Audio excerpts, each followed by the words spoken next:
ಸ್ನೇಹಿತರೆ, ಇವತ್ತು ಸುಭಾಷ್ ಚಂದ್ರ ಬೋಸ್ ಅವರ ಜಯಂತಿ.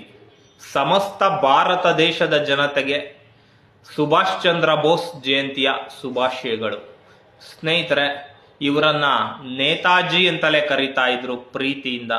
ಇವರು ನಮ್ಮ ದೇಶಕ್ಕೆ ಸ್ವಾತಂತ್ರ್ಯ ತಂದುಕೊಡುವಲ್ಲಿ ಪ್ರಮುಖ ಪಾತ್ರ ವಹಿಸಿದಂತಹ ಸ್ವಾತಂತ್ರ್ಯ ಹೋರಾಟಗಾರರು. ಸ್ನೇಹಿತರೆ, ನೇತಾಜಿ ಅವರ ಬಗ್ಗೆ ಒಂದು ಪರಿಚಯ ತುಂಬಾ ಜನಕ್ಕೆ ಗೊತ್ತಿರಬಹುದು, ಗೊತ್ತಿಲ್ಲದೆ ಇದ್ದವ್ರು ಕೇಳಿಸ್ಕೊಳ್ಳಿ.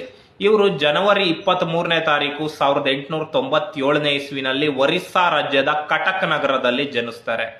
ಇವರು ಸಾವನ್ನಪ್ಪಿದ್ದು 1945ರ ಮೇ ತಿಂಗಳಲ್ಲಿ ವಿಮಾನ ಅಪಘಾತದಲ್ಲಿ ಮೃತಪಟ್ಟರು ಅಂತ ಹೇಳಿಬಿಟ್ಟು ಇತಿಹಾಸ ಹೇಳುತ್ತೆ. ಆದ್ರೆ ಅವರ ಸಾವೇ ಒಂದು ನಿಗೂಢವಾಗಿದೆ.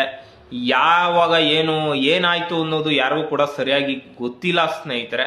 ಮತ್ತೆ ಇನ್ನೊಂದು ವಿಷಯ ಏನಪ್ಪ, ಇವರ ಸಾಧನೆ ಏನು ಅಂತಂದ್ರೆ, ಇವರು ಸ್ವಾತಂತ್ರ್ಯ ಹೋರಾಟಗಾರರು, ಆದ್ರೆ ಗಾಂಧೀಜಿಗಿಂತ ವಿಭಿನ್ನವಾಗಿದ್ರು. ಗಾಂಧೀಜಿಯವರು ಮಂದಗಾಮಿಗಳಾಗಿದ್ರೆ ಇವರು ತೀವ್ರಗಾಮಿಗಳು. ಗಾಂಧೀಜಿಯವರು ಸತ್ಯ, ಶಾಂತಿ, ಅಹಿಂಸೆಯನ್ನ ನಂಬಿದ್ರೆ ನೇತಾಜಿಯವರು ಸ್ವಾಭಿಮಾನ ಮತ್ತೆ ಶಕ್ತಿಯನ್ನ ನಂಬುದ್ರು. ನೇತಾಜಿಯವರು ಒಂದ್ ಕಡೆ ಹೇಳ್ತಾರೆ, ಭಾರತ ದೇಶದ ಜನರಿಗೆ ಕರೆ ಕೊಡ್ತಾರೆ, ದೇಶದ ಜನರೇ, ನೀವು ನನಗೆ ನಿಮ್ಮ ರಕ್ತ ಕೊಡಿ, ನಾನು ನಿಮಗೆ ಸ್ವತಂತ್ರ ಭಾರತವನ್ನ ಕೊಡಿಸುತ್ತೇನೆ ಅಂತ ಹೇಳ್ತಾರೆ. ಅಂದ್ರೆ ನೇತಾಜಿಯವರ ಒಂದು ಗುರಿ ತುಂಬಾ ಚೆನ್ನಾಗಿತ್ತು. ಏನಪ್ಪಾ ಅಂತಂದ್ರೆ, ಈ ಸತ್ಯ ಅಹಿಂಸೆಯಿಂದ ಏನೂ ಆಗಲ್ಲ, ಹೋರಾಡಬೇಕು, ಹೋರಾಡಿದ್ರೆ ಮಾತ್ರನೇ ನಮ್ಗೆ ಸ್ವಾತಂತ್ರ್ಯ ಸಿಗ್ಲಿಕ್ಕೆ ಸಾಧ್ಯ. ಅದಕ್ಕೆ ಎಲ್ಲಾ ತಯಾರಿನೂ ಕೂಡ ನೇತಾಜಿ ಸುಭಾಷ್ ಚಂದ್ರ ಬೋಸ್ ಅವರು ಮಾಡಿಕೊಂಡಿದ್ರು.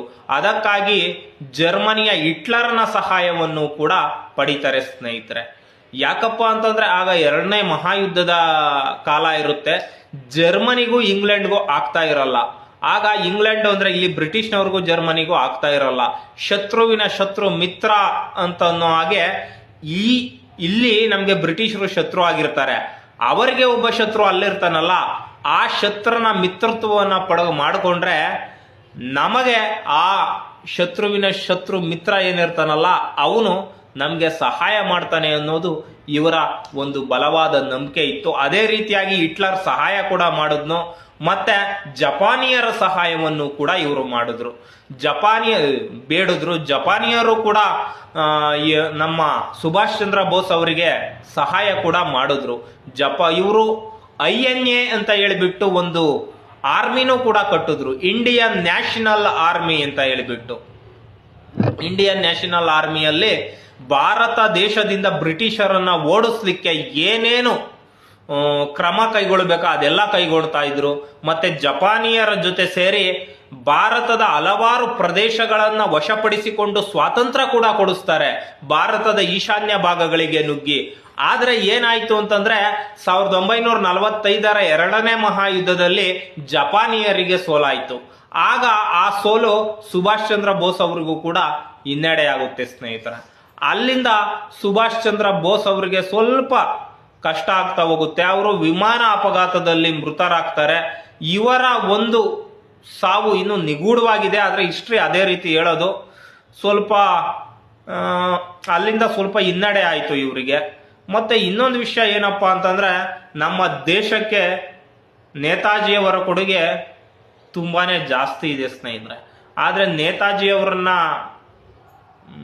ಜ್ಞಾಪಕ ಮಾಡ್ಕೊಳ್ತಕ್ಕಂಥ ಜನ ತುಂಬಾನೇ ಕಮ್ಮಿ ಆಗೋಗ್ಬಿಟ್ಟಿದ್ದಾರೆ. ಇವತ್ತು ಜನವರಿ 23 ನೇತಾಜಿಯವರ ಜಯಂತಿ.